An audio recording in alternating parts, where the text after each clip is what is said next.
In the last episode, we were talking about fashion, and the house that fiat built is crumbling. The house of fiat money, that is.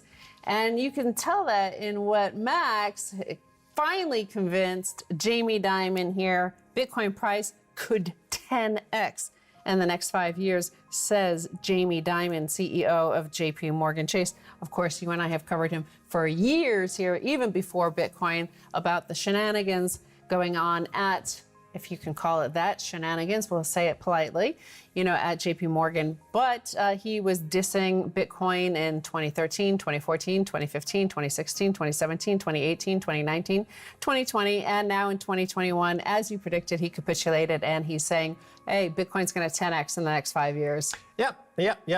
Jamie Dimon was critical of Bitcoin starting when it was at $200 a coin. It's now around $45,000 a coin. It's heading, as he points out, 10x from here. So he's looking for up to 450 to 500,000 a coin. And I've been telling you for years, I had this recurring dream about Jamie Dimon. He would be coming toward me at a deserted mansion in the Hamptons. And for years, he just got closer and closer. And then finally this week, he was in view. He was there on the floor weeping and sobbing and begging forgiveness. And like a good Bitcoiner, I forgive Jamie. And now he's one of us. He's now a Bitcoiner. I said the house that fiat money built is crumbling, and we see that all over the place. We've covered that in the United Kingdom, the gasoline, the petrol prices. All prices are rising across the UK, across Europe, across America, and we're starting to see shortages. A lot of it, the shortages of goods and services are caused by the shortage of workers who don't want to work anymore, but also who haven't been able to be trained because of everything being locked down for nearly 2 years now. We're heading to the second year anyway. One thing I could say about why in this sort of situation we might see Jamie Dimon going towards Bitcoin is that he sees the house of fiat money crumbling, right? And you could see that the Fed speak, how you have Fed speak that's obfuscating all their money printing and the covering up of the crimes. Well, it's starting to meet pleb speak. So here's one thing that why Jamie Dimon might want some unconfiscatable wealth is the mood, the mindset. We're always talking about the mindset, the inflationary mindset. Well, part of that is this sort of headline: Berlin votes to target corporate landlords, socialize 250,000 apartments. This was a non-binding vote, but it shows you the mood of the people. About 60% of Berlin voted to basically seize 250,000 apartments from big corporate landlords, those who owned more than 3,000 apartments. They voted non-binding, but that they wanted to seize these properties and socialize them, give them to the people. Right. As you mentioned, Bitcoin is unconfiscatable. Imagine if Marie Antoinette had Bitcoin. She may have not lost her head. And that's what Jamie Dimon's thinking about right now. But the people in Berlin are facing this huge confiscation of property. Property can be confiscated. Gold can be confiscated. Silver can be confiscated. All the money at your bank can be confiscated. All of these things have been, are, and will be confiscated. There's only one asset guaranteed to increase purchasing power over time that's unconfiscatable, and that's Bitcoin. And it's great for people who just want to get some wealth for the first time in their lives, like the folks in El Salvador who are putting away 10, 20 bucks at a time. This is the first time they've had unconfiscatable hard money. Or you're Jamie Dimon and you're trying to, hightail it out of Dodge before the pitchforks and guillotines show up. Either one, you're both welcome to join the Bitcoin revolution. Right. So, where we saw an exodus of Bitcoin and Bitcoin miners was from China. And now part of it was having to do with them shutting down miners because they said about electricity and electricity costs. Well, here's a headline which does not bode well for the money printers in the West, because part of what we've been doing, and we've been living off of debt, derivatives, piled on top of that debt, piled on top of our fiat currency rails, and more Fed speak, more and more Fed printing. Now the Treasury is printing, the government is printing. everybody's printing. So everybody's chasing fewer, the same number of goods, but the goods are now shrinking in supply too because of energy prices. Suppliers in China for Apple, Tesla, Intel, Nvidia, Qualcomm, NXP, Infineon, ASE forced to halt production amid energy crackdown. The everything shortage keeps promising to keep getting worse. Amid China's many crackdowns is a crackdown on energy consumption, motivated by a slew of reasons, including, most pressingly, spiking prices for coal and natural gas, particularly liquefied natural gas. China is the second largest importer of LNG behind Japan, as Europe and Asia compete for the supply.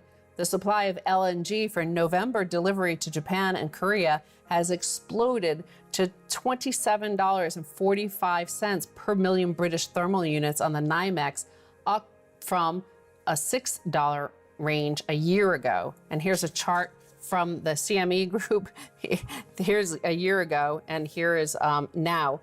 And that's part of what's driving what's happening in Europe as well, is because right now European prices for LNG are about $15, $16, and it's probably more by the time this airs. It goes up every hourly. So all the LNG, is going to Asia instead, because they're paying over $27 for their natural gas there. So, Europe had decided to go like on the open market, free market, free competition. And obviously it's a lot more there. And remember, in the United States, with all the fracking excess natural gas, we were down to like $1 something. So that's showing you how much more they're paying in Asia. Right, so supply lines are breaking down and costs are going up, price of energy is going up. This has something to do, let's call it inertia, right? So inertia, the law of inertia, things that rest at a stop tend to rest at a stop. Things in motion tend to be in motion, continue in motion.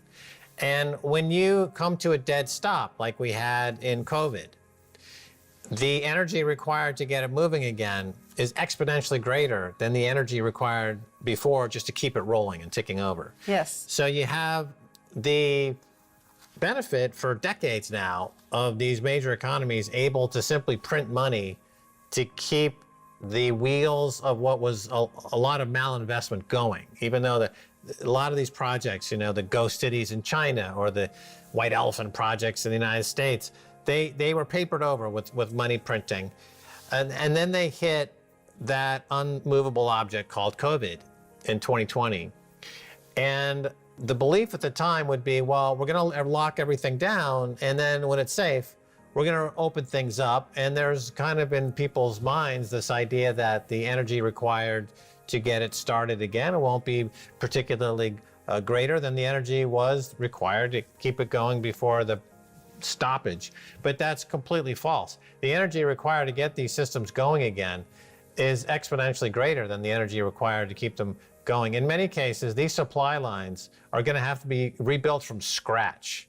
Absolutely. I mean, look at the airline industry to get, or to look at the trucking industry as it relates to energy. It takes 6 months to train somebody to drive one of those trucks. So if you lose all those drivers for various reasons due to money printing, you can't simply turn the switch and get drivers back on. You have a 6-month window that you absolutely have to respect. That's going to cause problems. Just like you can't make 12-year-old scotch in anything less than 12 years. That's one of the facts. That's a truism in the 12-year scotch business. If you have drivers that require 6 months of training before they can drive a gas rig, you can't.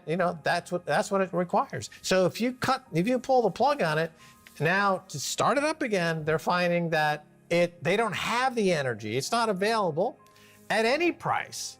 And what's happening to the price? It's going up. And by the way, all the money they printed is still sloshing around, and that's causing inflation. And so systemically speaking, this is the Jim Rickards moment that he spoke about, that snowflake on the mountainside that starts the avalanche. He's a systems analyst, Jim Rickards. He's written many books, look him up. And I think this is the avalanche. This could be the avalanche, and it is the house of that fiat money built is crumbling. And it's interesting that if you look at it, the globalized economy built on top of geopolitics. Now, geopolitics is based around mutually assured destruction. That's how it keeps it a consensus model on the politics stage. It is like not of mutual cooperation, but mutual destruction. We will kill each other. On top of this, that geopolitics, you built this economy that we didn't even realize was mutually assured destruction happening, that one piece goes and the whole thing falls apart.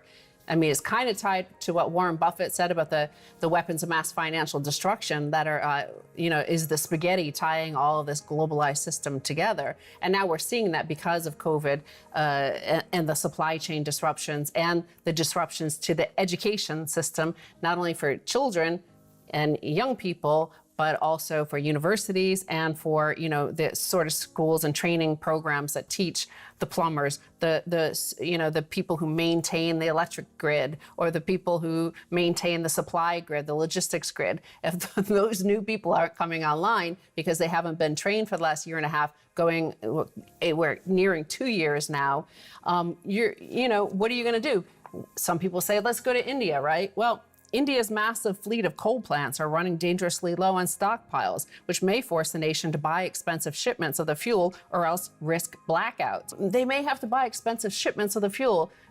As we just covered, China is also out there trying to find expensive shipments, and Japan. So everybody's racing to get some of these, there's panic buying on the nation state level. And the next panic buying will be of Bitcoin. Right. Well, the incentives in the traditional economy are not well organized because economics is a social science and not a hard science like physics or chemistry. But Bitcoin is the hard science of money. It is the first time you have algorithmic, mathematically pristine and perfect money. That's the first time in history. And that's why all of this cash sloshing around the system, and there's hundreds of trillions of dollars, it's going to all find its way into Bitcoin. And that's how you get to well over $10 million of Bitcoin.